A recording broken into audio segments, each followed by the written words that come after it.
Guys, I have been watching YouTube videos since long but nothing happens man. Guys यार मैं बहुत दिन से YouTube का वीडियो देखता रहा हूँ लेकिन कुछ नहीं होता यार. So hi everyone, once again and welcome back to our another new video. So in today's video I am going to give you 5 to 10 very useful English sentences which you can use it in your conversation and daily life. That's why the video it would be very helpful for all you English lover. But before we start the video, I have a small request to make to you that if you are not subscribed yet to our channel, so please do subscribe. It's totally free. So just do it. So my first sentence of the list. क्या आप अपना मुंह धो चुके हो? Have you washed your face? Have you washed your hair? Hair मतलब बाल. Have you washed your hands? मतलब इसी तरह से कुछ भी.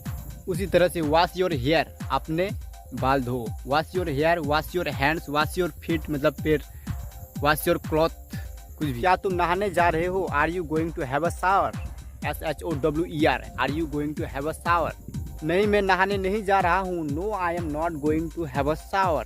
उसी तरह से Are you going to have a shower before school? क्या तुम स्कूल से पहले नहाने जा रहे हो? Are you going to have a shower before school? ये मुझे लगता है तुम्हें नहाना चाहिए. I think you should have a shower. क्या तुम नहा लिए? Did you have a shower? तुम्हें अपना बाल धोना चाहिए. You should wash your hair. So that's all guys. I hope you feel enjoy to watch the video. If you feel enjoy to watch my video, so please do like and subscribe for more such interesting videos and you can share if you want.